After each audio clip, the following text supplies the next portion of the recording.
Did you know that the way we vote can drastically influence our governments and societies? Across the globe, different voting systems shape how elections are conducted and who gets elected. From the simplicity of first past the post to the innovation of electronic voting, each system carries its own strengths and challenges. Here's a startling fact: in countries with proportional representation, like Germany and New Zealand, smaller parties have a better chance of winning seats. This leads to more diverse parliaments but can also complicate coalition building. In contrast, countries like Switzerland embrace direct democracy, where citizens decide on laws directly through frequent referendums. Imagine voting on major policies like tax reforms or environmental protections several times a year. Throughout this series, we'll delve into these systems and more, exploring their strategies, unique features, and impacts on democracy. Join us as we uncover voting systems from around the world and discover what works best in different contexts. Ready to navigate the maze of electoral methods and find out how they shape our political landscapes? Let's dive in. Chapter 1: The Power of Choice, Exploring Ranked Choice Voting. Ranked choice voting, RCV, is gaining popularity around the world. In this system, voters rank candidates by preference instead of choosing just one. It's used in countries like Australia and Ireland and is slowly spreading to other regions. So, how does it work? Let's break it down. Imagine you have 5 candidates. You rank them from your favorite to your least favorite. If no candidate gets a majority of first choice votes, the candidate with the fewest votes is eliminated. The votes for that candidate then go to the voters' second choices. This process continues until a candidate wins with a majority. One big advantage of RCV is that it ensures the winner has broad support. This system reduces the chances of, spoiler, candidates who split the vote. It also encourages more positive campaigning. Candidates aim to be the second or third choice of their opponent's supporters. According to a study by Fair Vote, cities using RCV have seen a decrease in negative campaigning by 10%. Maine is a great example of RCV in action in the United States. In 2018, Maine became the first state to use RCV in a federal election. The system has also been adopted by cities like San Francisco and Minneapolis. Voters in these areas report feeling more satisfied with the outcomes. In fact, a survey by the Public Policy Institute of California found that 62% of voters in RCV cities feel their vote counts more than in traditional systems. One interesting fact about RCV comes from Australia. The country has used RCV for its House of Representatives since 1918. Australia has one of the highest voter turnouts among democracies, often exceeding 90%. Experts attribute this high turnout partly to the engaging nature of RCV. As one Australian voter put it, "I feel like my vote really matters, and I have more say in who gets elected." Critics argue that RCV can be confusing. However, voter education programs can help. In Ireland, for instance, RCV has been used for presidential elections since 1937. The Irish government invests in clear and simple voter education materials. This has resulted in high voter understanding and satisfaction with the system. Chapter 2: Proportional Representation, Making Every Vote Count. Proportional representation, PR, is another intriguing voting system. It aims to match the percentage of seats a party gets with the percentage of votes they receive. This system is popular in many European countries, including Germany and New Zealand. So, how does PR work? Let's simplify it. Imagine a country with 100 seats in its parliament. If a party wins 30% of the vote, it gets 30 seats. If another party wins 20% of the vote, it gets 20 seats, and so on. This way, the parliament reflects the diverse political views of the population. One of the biggest advantages of PR is that it promotes fairer representation. Smaller parties have a better chance of winning seats. This leads to a more diverse and inclusive government. In Germany, for example, the Bundestag, parliament, includes multiple parties. This variety encourages coalition governments, where parties work together to pass legislation. A fascinating fact about PR comes from New Zealand. The country switched to a mixed-member proportional (MMP) system in 1996. Before that, New Zealand used a first-past-the-post system. The change was driven by public dissatisfaction with the lack of representation. According to a study by the New Zealand Electoral Commission, voter satisfaction increased by 20% after adopting PR. PR also reduces the likelihood of wasted votes. In traditional systems, if your preferred candidate doesn't win, your vote feels wasted. But with PR, almost every vote contributes to the outcome. This encourages higher voter turnout. For instance, Sweden, which uses PR, has one of the highest voter turnouts in the world, averaging around 85%. Chapter 3: The Winner Takes It All, Understanding First Past the Post. First Past the Post, FPTP, is one of the simplest voting systems around. It's easy to understand and widely used, especially in countries like the United Kingdom and Canada. In this system, the candidate with the most votes wins, even if they don't get a majority. So, how does it work? Imagine an election with 3 candidates. If candidate A gets 40% of the votes, candidate B gets 35%, and candidate C gets 25%, candidate A wins. It's straightforward, the candidate with the most votes takes the seat. One key feature of FPTP is its simplicity. Voters just pick their favorite candidate. Counting votes is quick and easy. This system often leads to clear and decisive results. For instance, in the UK, election results are usually known by the next morning. FPTP also tends to produce single-party governments. This can lead to more stable governance, as one party has a clear majority. In Canada, for example, the system has often resulted in strong majority governments.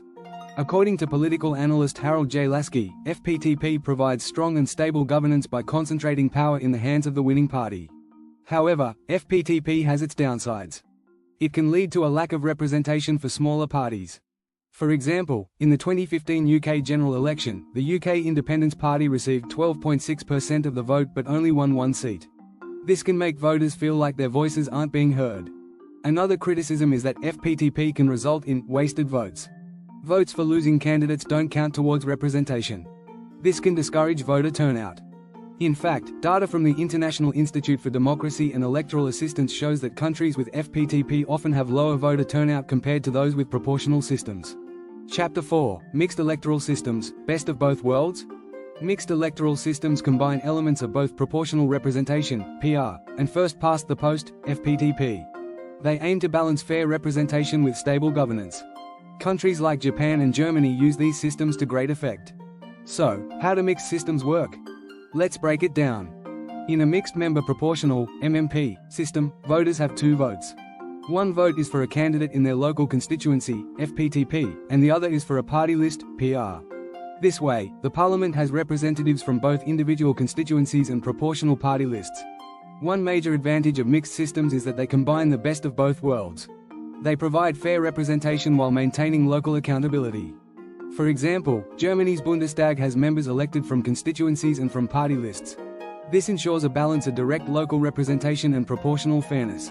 An interesting aspect of mixed systems is their flexibility. Countries can tailor the mix of FPTP and PR to suit their needs. In New Zealand, for instance, the MMP system has been adjusted over time based on public feedback and electoral outcomes. This adaptability makes mixed systems resilient and responsive to changing political landscapes.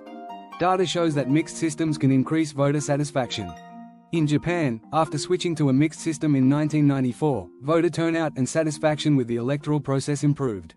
According to a study by the National Bureau of Asian Research, the mixed system has helped reduce political corruption and increase transparency. Critics argue that mixed systems can be complex. Voters need to understand 2 different voting processes. However, voter education programs can mitigate this issue. In Germany, comprehensive voter education efforts have ensured high levels of voter understanding and participation. One unique feature of mixed systems is the potential for overhang seats. This occurs when a party wins more constituency seats than its proportional share. To maintain proportionality, additional seats are added to parliament. In Germany, this has led to varying numbers of Bundestag members after each election.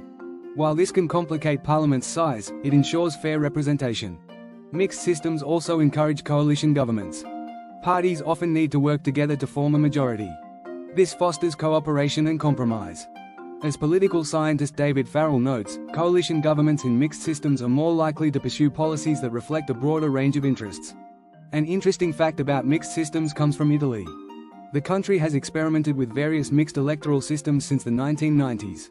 These experiments have shaped Italy's political landscape, balancing regional representation with national stability. Chapter 5: Direct Democracy in Action, the Swiss Model. Switzerland is known for its unique system of direct democracy. In this model, citizens vote directly on policy issues through referendums. It's a powerful way to engage the public in decision-making. So, how does it work? Swiss citizens can propose changes to the constitution through popular initiatives. If an initiative gathers enough signatures, it goes to a nationwide vote. Referendums can also be used to challenge laws passed by the parliament. One major advantage of the Swiss model is increased citizen participation. People feel more involved and empowered. According to the Swiss Federal Statistical Office, voter turnout for referendums averages around 45%, higher than many general elections worldwide. An interesting fact about Switzerland is the frequency of its votes. On average, Swiss citizens vote about 4 times a year. This constant engagement keeps the public well informed and connected to the political process. As political scientist Gregory Fossidel notes, the Swiss are among the most politically engaged people on earth. The Swiss model also promotes transparency and trust in government. Citizens have a direct say in important decisions, which fosters accountability. In fact, a study by the University of Zurich found that trust in government is significantly higher in Switzerland compared to other democracies. Critics argue that direct democracy can be slow and cumbersome. Frequent voting can lead to voter fatigue. However, the Swiss have adapted by streamlining the process. Votes are typically held on weekends, and electronic voting options are becoming more common. One unique aspect of the Swiss system is the double majority requirement. For a constitutional change to pass, it must receive a majority of votes from both the population and the cantons, regions. This ensures that both the people and the regions agree on major changes, balancing national and local interests. Direct democracy also encourages debate and education. Before each vote, extensive public discussions take place. The government provides detailed information on the pros and cons of each issue. This helps voters make informed decisions. An interesting example is the Swiss vote on the Minaret Initiative in 2009. The proposal to ban the construction of minarets sparked intense national debate. Ultimately, the initiative passed, highlighting the power of direct democracy to reflect public opinion on controversial issues. Chapter 6: Innovative Approaches, Experiments in Democracy. Innovation in voting systems is happening around the world. Countries are testing new methods to enhance democracy and voter engagement. These experiments offer fresh insights into the future of elections. One fascinating example is Estonia's e-voting system. Estonia is the first country to offer internet voting for national elections. Since 2005, Estonians have been able to vote online using a secure digital ID. This has boosted voter turnout and made voting more accessible. According to Estonia's electoral committee, nearly 44% of voters cast their ballots online in the 2019 parliamentary elections. Another unique approach comes from Gambia. The country uses a marble-based voting system. Voters drop a marble into a drum corresponding to their chosen candidate. Each drum has a bell inside that rings when the marble is dropped, preventing multiple votes. This simple yet effective system ensures transparency and trust. Brazil offers another innovative example with its electronic voting machines. Since 2000, all Brazilian elections have used electronic ballots. This has reduced fraud and sped up the vote counting process. According to the Brazilian Superior Electoral Court, results are typically available within a few hours after polls close. In the United States, some states are experimenting with ranked choice voting (RCV) in primaries and local elections. Maine and New York City have adopted RCV to ensure winners have broad support. Early results show reduced negative campaigning and increased voter satisfaction. A unique experiment in democracy is participatory budgeting, pioneered in Porto Alegre, Brazil. Citizens directly decide how to allocate a portion of the city's budget. This process has increased public engagement and transparency. As political scientist Gianpaolo Baiocchi notes, participatory budgeting transforms passive subjects into active citizens. Another innovative method is deliberative polling. Developed by Stanford's James Fishkin, this approach gathers a representative sample of citizens to discuss and deliberate on key issues. Their informed opinions are then measured. This method has been used in countries like Japan and Greece to gauge public sentiment on complex topics. In Taiwan, digital democracy platforms like vTaiwan allow citizens to participate in policy discussions online. These platforms use collaborative software to build consensus on various issues.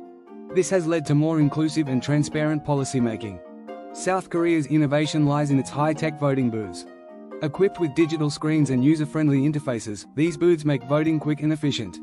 According to the National Election Commission, these technologies have reduced errors and increased voter confidence.